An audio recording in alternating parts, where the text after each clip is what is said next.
Hi guys, welcome back to a new video. আজকে আমি চলে এসেছি আবার একটা হসপিটাল ম্যানেজমেন্ট রিলেটেড ভিডিও নিয়ে।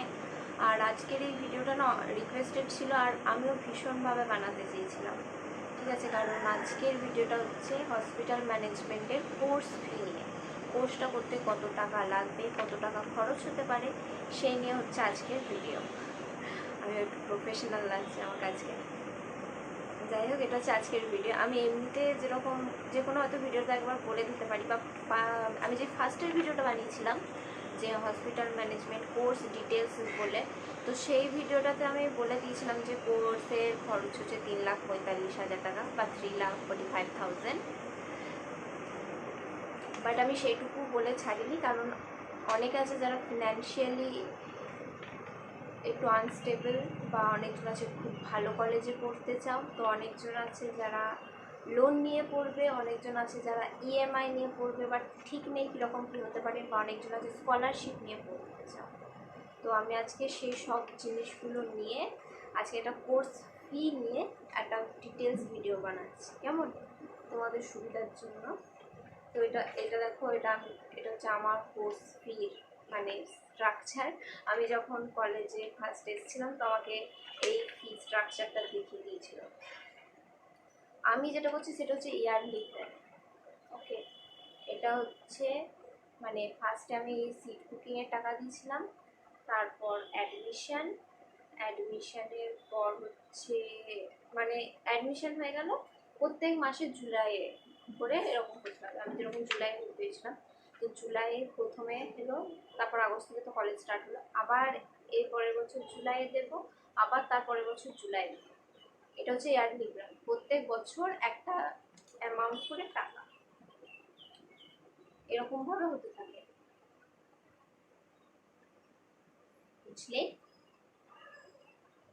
এবার বলি, এটাকে বলে ইয়ারলি প্ল্যান। যাদের ফাইন্যান্সিয়ালি কোনো প্রবলেম নেই তারা এই প্ল্যানটাতে যেতে পারো। এটা হচ্ছে সবথেকে বেস্ট আমার মতে। প্রত্যেক বছর বছর একবারে টাকা দিয়ে দেওয়া, বেশি ঝামেলা হয় না। শুধুমাত্র প্রত্যেক বছর যাবে, একটা অ্যামাউন্ট ওরাই বলে দেবে যে প্রত্যেক বছর এত অ্যামাউন্ট করে, তাহলে সেটা 3,45,000 বা 46,000 হয়ে যাচ্ছে, তাহলে কাজটা হয়ে যাবে। এরপর যারা কোয়ার্টারি মানে জানি না 6 মাস করবো বা 3 মাস 4 মাস করে এরকম করে, এইটাতে অক্টোবরে লাগবে, জানুয়ারিতে লাগবে, এপ্রিলে লাগবে, জুলাইয়ে লাগবে, অক্টোবরে লাগবে, আবার জানুয়ারিতে লাগবে, আবার এপ্রিলে লাগবে, মানে এরকম 2-3 মাস অন্তর অন্তর, 2 মাস বা 3 মাস অন্তর অন্তর যারা পেমেন্ট করতে চান তারা এরকমভাবে পেমেন্ট করতে পারো। এটাতে 2 মাস বা 3 মাস অন্তর অন্তর 25-25 করে দিতে হবে।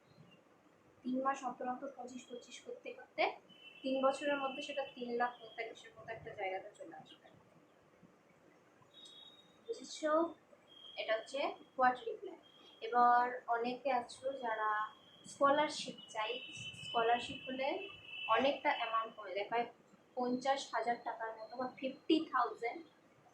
যারা ইংলিশ মিডিয়ামে আছো তারা বুঝবে না 50,000, যারা তাই যাই যারা স্কলারশিপ নিয়ে পড়তে চাও তাদেরকে বলি, যদি তোমরা স্কলারশিপ পাও তাহলে ওটা প্রায় 50,000-এর মতো কমে যাবে।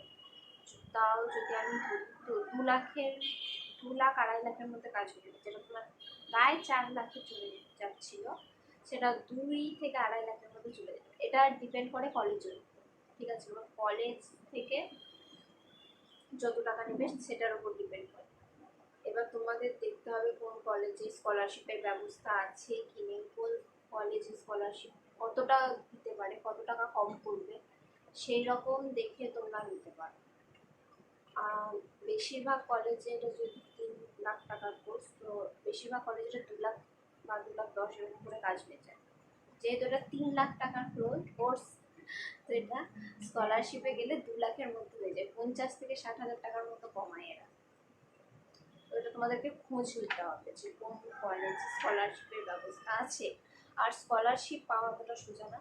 স্কলারশিপ পেতে গেলে মার্কস তো খুব ভালো লাগবে, যদি তোমার 12 হও বা এরকম কিছু, মার্কস ভালো লাগবে। আর আই গেস একটা করে কিছু কিছু জায়গায় মানে অ্যাডমিশনের সময় একটা টেস্ট নেয়, একটা স্কলারশিপ টেস্ট নেয়, খুব শক্ত হয় না, এমনি মানে জেনারেল নলেজ টাইপের কোয়েশ্চেন থাকে, ওই জেনারেল নলেজ কোয়েশ্চেনগুলো করতে পারলে এবার স্কলারশিপ দিতে, জেনারেল নলেজই থাকে কোয়েশ্চেন। এইভাবে স্কলারশিপ এক্সাম হয়।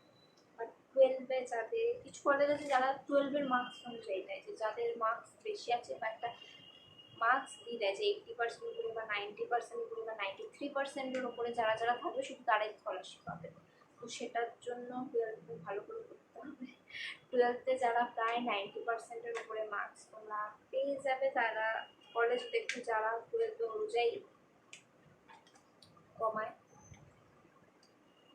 এটা ছিল আজ স্কলারশিপের ব্যাপার। স্কলারশিপটা এরকমভাবেই যায় কলেজ অনুযায়ী। কিছু কলেজ আছে যারা নিজস্ব এন্ট্রান্স এক্সাম নেয়। এন্ট্রান্স এক্সাম হলে তুমি যদি এমনি ভর্তি হতে চাও তাহলে নেবে না, কিন্তু তুমি যদি স্কলারশিপে হতে চাও তাহলে সেই স্কলারশিপটার জন্য এক্সাম নেবে, একটা এন্ট্রান্স এক্সাম। স্কলারশিপটার জন্য এক্সাম দিও, দেখো পাও কিনা। স্কলারশিপটার জন্য ওইভাবে এক্সাম দিতে হবে, ওরকমভাবে অনেক টাকা কমে যায়। বা কিছু কলেজ আছে যারা 12-এর মার্কস থেকে নেয়, যদি তুমি 80,000 বা 90,000-এর উপরে পাও বা এরকম কিছু, তাহলে সেটা কমিয়ে দেয়। এরপর হচ্ছে লোন। লোন নিয়ে আমি একটু বলতে চাই। লোনও মানে ব্যাংক তো এমনি এমনি লোন দেবে না কাউকে। লোনের জন্য অনেক, কি বলবো, লোনের জন্য অনেক ব্যাপার স্যাপার আছে। তো লোনের জন্য না কলেজের অনেক ডকুমেন্টস লাগে, অনেক, লাইক ভর্তি হওয়া থেকে পাস করেছিল না সেটার এক্সামের রেজাল্টের অনেক রকম মানে কি বলে ডকুমেন্টস লাগে। তো তোমরা যারা লোনে পড়ছো তারা যদি একবারে লোনটা নিয়ে নাও তাহলে ঠিক আছে, কিন্তু কিছু মানে ব্যাংক আছে, পাঞ্জাব ন্যাশনাল, এসবিআই, মানে সব ব্যাংকই প্রায়, যদি তুমি মানে কি বলে স্টাডির জন্য লোন নিচ্ছ না তাহলে অনেক কিছু প্রুফ চায়। তো কিছু কলেজ সেগুলো প্রোভাইড করে না। আমি বলছি শোনো, কিছু কলেজ আছে যেগুলো এরা এই জিনিসগুলো প্রোভাইড করে না। তো তোমরা না ভর্তি হওয়ার আগে যারা লোন নিয়ে পড়বে তারা অবশ্যই ব্যাংকে গিয়ে জিজ্ঞেস করবে যে লোন নেওয়ার জন্য কী কী ডকুমেন্টস লাগবে। তো সেই ডকুমেন্টসগুলো জেনে গিয়ে তোমরা যেই কলেজে ভর্তি হচ্ছ সেই কলেজে গিয়ে জিজ্ঞেস করবে যে এই ডকুমেন্টসগুলো পাওয়া যাবে কি যাবে না, এই ডকুমেন্টসগুলো কতদিনের মধ্যে পাওয়া যাবে কি না কি, সব ডকুমেন্টস বার করে তারপর ভর্তি হবে।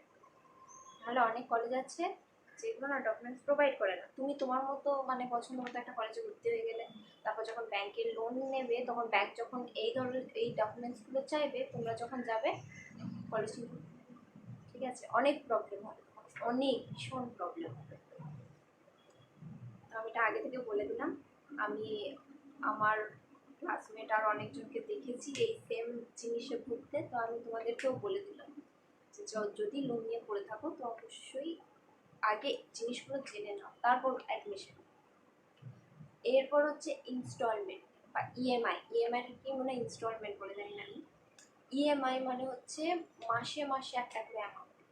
তোমরা যদি ফ্লিপকার্টে দেখো যে আইফোন বা এসব আছে না, ওখানে একবারে নিচে থেকে 2,000 টাকা ইএমআই, মানে প্রত্যেক মাসে মাসে পেমেন্ট করতে হবে। যদি তুমি 1,00,000 টাকার জিনিস কেনো সেটা তোমাকে প্রত্যেক মাসে মাসে 2,000 বা 1,000 তোমার মানে ইচ্ছা মতো করে করে করে করে করে 2-3 বছর ধরে টাকাটা শোধ করতে পারো। মানে প্রত্যেক বছর 1,000 টাকা করে দিতে পারো, এরকম করে করে কাজটা হতে পারে। তো এই ব্যবস্থাটাও কলেজে থাকে, এই ব্যবস্থাটাও কলেজে থাকে, এরকমভাবেও কলেজে পড়া যায়। কলেজেও ইএমআই বা ইনস্টলমেন্ট বলবো না, ইনস্টলমেন্ট মানে বুঝি না, যাই হোক এইভাবেও কলেজে ইএমআই এর মাধ্যমে পড়া যায়। আমি নিজে দেখেছি, আমার কতগুলো ফ্রেন্ড আছে যারা প্রত্যেক মাসে মাসে পেমেন্ট করে, তাই তারা নিজেদের মানে কথা বলে নিচ্ছে যে তাদের পক্ষে একবারে এত টাকা বা 25,000 এরকম সোজা নয়, তো মাসে মাসে যদি 3-4-5 মাসে মাসে 3,000, 4,000, 5,000 করে করে যদি 3 বছরের মধ্যে সে যে অ্যামাউন্টটা আছে সেটা শোধ করতে পারে, এরকম টাইপের এটাও করা যায়। এটাও প্রত্যেক মাসে মাসে পেমেন্ট করা যায়, এটাকে বলা হয় ইএমআই। তো আজকে আমি তোমাদের সাথে এই জিনিসগুলো শেয়ার করলাম যে কতভাবে কোর্স ফি হয়, যারা ফিনান্সিয়ালি একটু আনস্টেবল তারা কীভাবে করতে পারো, বা লোন নিয়ে অনেকের প্রবলেম থাকে বা লোন নিয়ে পরে অনেকে সমস্যায় ভোগে, তো আমি সেই জিনিসটা নিয়েও এক্সপ্লেন করলাম। বা ইএমআই যেটা হয়তো অনেকে জানো না, সেই জিনিসটা নিয়েও এক্সপ্লেন করলাম যে কোর্স ফি কীরকম হয়, কত টাকা করে লাগতে পারে, কী জিনিস না জিনিস সবটা। আজকে আমি ভিডিওতে মনে হয় ইএমআই, লোন কোর্স ফি, তারপর হচ্ছে 1 বছর দিলে কত লাগতে পারে, মাসে মাসে বা কোয়ার্টারলি যেটাকে বলে 2 মাস 3 মাস বা 6 মাস অন্তর অন্তর, তাহলে কত লাগতে পারে না পারে সেগুলো আমি আজকে এই ভিডিওটাতে শেয়ার করেছি। আশা করি তোমাদের ভিডিওটা ভালো লেগেছে, আর আমি যে পয়েন্টগুলো বললাম একটু দেখে শুনে তোমরা মানে স্টেপ নিও, তাহলে তোমাদেরও সুবিধা হবে। আচ্ছা, তো আজকের ভিডিওটা এইটুকুই। টাটা। যদি ভালো লেগে থাকে তো অবশ্যই লাইক, শেয়ার এবং সাবস্ক্রাইব করে দিও। এবার আর পরের ভিডিওগুলোর জন্য একটু অপেক্ষা করো, ঠিক আছে? আমি প্রায় ভিডিও আছে, একদিন করে একটা ব্লগ, একটা করে হসপিটাল ম্যানেজমেন্ট রিলেটেড ভিডিও। তো তোমরা এরকমভাবে আমার আরও ভিডিও পেয়ে যাবে। তো সাবস্ক্রাইব করে রাখো যাতে তোমরা আমার ভিডিওর নোটিফিকেশন পেয়ে যাবে এবং দেখতে থাকো। ওকে, টাটা। সাবস্ক্রাইব।